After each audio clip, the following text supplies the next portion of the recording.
मनाते हैं 15 अगस्त, आपको पता होना चाहिए कि हमारा मुल्क जो है अंग्रेज कब्जा कर लिया था। सीधी जबान में अंग्रेज कब्जा कर लिया था और अंग्रेज का कहना यह था कि जो हिंदुस्तान के हिंदू मुसलमान हैं इसको हम लोग गुलाम बना करके रखेंगे। अब नौकर जब किसी मालिक के यहाँ आता है, मालिक जो हुक्म करता है उसी हुक्म के मुताबिक नौकर को काम करना पड़ता है।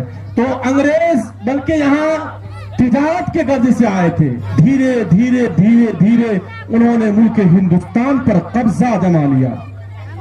अब इस दौर में भी ऐसे ही हो रहा है। अगर आप किसी को इतना जगह दीजिएगा तो वो पूरा हाथ फैलाएगा, और अगर हाथ फैलाने की जगह दे दीजिएगा तो वो सोने की कोशिश करेगा कि हमें सोना है। अंग्रेजों को इस मुल्क में सिर्फ तिजारत की इजाजत मिली थी कि आप इस मुल्क में तिजारत कीजिए, लेकिन उन्होंने धीरे धीरे इस मुल्क के हिंदुस्तान को कब्जे में ले लिया और उसकी हुकूमत यहाँ पर कायम हो गई। तो इसको फिर कैसे छुड़ाया गया, इस मुल्क को कैसे आजाद कराया गया, कैसे हम गुलामी की जंजीर को तोड़ करके हम लोग निकले, वो हमारी तारीख है कि एक हिस्टोरी है। जब हम अपने बच्चे को कहानी सुनाते हैं और कहते हैं कि ये कहानी है, इस कहानी में ऐसे ऐसे हुआ, तो हमारी एक तारीख है कि हमारी तारीख कैसे कैसे यहाँ तक पहुंची कि नौजवान साथियों बुजुर्गों 1754 के अंदर मौलाना अहमद शहीद रहमतुल्लाह अलैह और मौलाना इस्माइल शहीद अलैहिर्रहमान ने यह फतवा दिया कि अब अंग्रेजों को हिंदुस्तान से भागना पड़ेगा और अंग्रेजों को यहां से जाना पड़ेगा। आज बच्चे तारीख बतलाते हैं, हमारे जितने उलमा ने इस मुल्क के खातिर खून बहाया है, जितने हमारे अकाबिरीन ने इस मुल्क के लिए जद्दोजहद किया है, उतना किसी और ने नहीं किया। हमारे उलमा 1754 के अंदर ये फतवा देते हैं कि अब इस मुल्क से इन अंग्रेजों को, गोरों को यहाँ से भगाना है। और जब क्या होता है, मौलाना अहमद शहीद रहमतुल्लाह अलैह, इस्माइल शहीद रहमतुल्लाह अलैह जब शहीद हो जाते हैं तो फिर कहां से आवाज गूंजती है। ये आवाज कुछ दिनों के लिए खामोश हो गई थी, आवाज नहीं बुलंद हो रही थी। फिर जाकर के 1757 के अंदर बंगाल के सरजमी पर एक टाइगर, एक हीरो खड़ा होता है। उसका नाम भी कोई और नहीं है, उसका नाम मुस्लिम नाम है, वो नाम है सिराजुद्दौला। सिराजुद्दौला खड़ा होता है अंग्रेजों के खिलाफ, लेकिन सिराजुद्दौला को शिकस्त मिलती है। उस वक्त भी कुछ लोग जासूसी कर रहे थे जिनका नाम था मीर जाफर।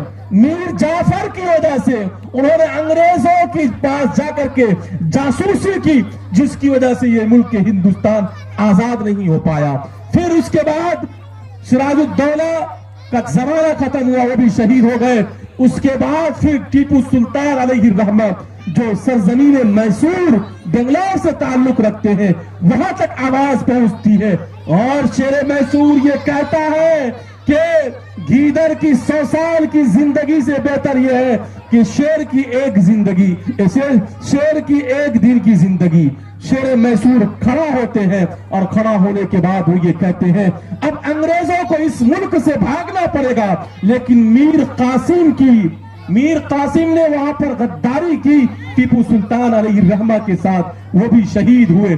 जब टीपू सुल्तान शहीद हुए थे उस वक्त अंग्रेज ये कह रहे थे, मौत पर ये डंका मार रहे थे कि अब ये मुल्क हमारा है, अब ये मुल्क किसी के हाथ में नहीं जाएगा। लेकिन उसके बाद बेगम हजरत महल, झांसी की रानी और हमारे उलमाए किराम, उलमाए देवन मौलाना हुसैन अहमद मदनी 1857 के अंदर शामली के मैदान में लड़ते लड़ते इस मुल्क को आजाद करवाया।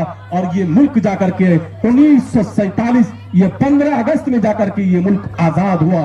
तब हम आजादी की जिंदगी गुजार रहे हैं। बतलाया गया कि लोग कहते हैं कि इस देश में उलमा ने कुछ नहीं किया, उन तक ये तारीख बतलाते हैं। एक अंग्रेज कहता है कि दिल्ली के अंदर जब लड़ाई हो रही थी 40 आलिम को 40 हुफ्फाज को यके बाद दीगरे लाया करते थे और आग में डाल देते थे और वो आग में जल करके राख हो जाया करते थे और उससे ये कहा जाता था कि तुम अपनी तारीख को भुला दो, तुम अपनी तारीख को मिटा दो।